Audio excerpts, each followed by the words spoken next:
Hello guys, ngayon tuturuan ko kayo paano mag-farm ng dalawang karakter lang na gamit. Ito mabilisan lang ha.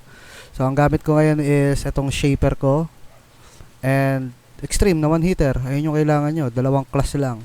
So ngayon ito yung spot ko, yan, may kita nyo sa mapa, yan, ito yung spot ko.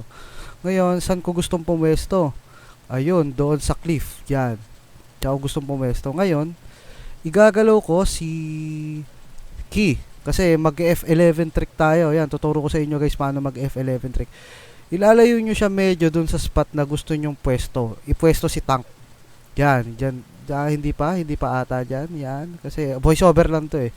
Yan, ginagalaw-galaw. Yan, ayaw pa rin sumunod sa gusto kong pwesto. Gusto ko medyo nakadikit sa pader eh. Yan. Ano, okay na ata. Hindi pa pala. Putragis. Ba talaga, Dave? Yan, yan yung gusto ko siya sa kanya. Yan, i-hit ko yung F11, pipindutin ko yung F11 sa both na karakter, saka dapat kita. Kita sa camera ha. Guys, kita sa camera dapat.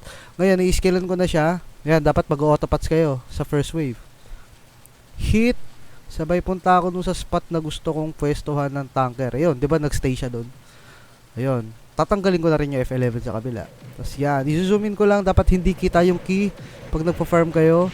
Yan na, auto. Tapos si extreme, pwesto ko na rin. I-auto ko na rin. Yan. Yung, ganun lang kadali, di ba? Ayos, di ba? Pero dapat, mas sustainable ng defense nyo, ha?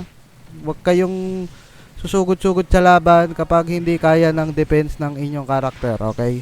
Nire-recommend ko sa ng defense ay 2.2k, at least, with buff.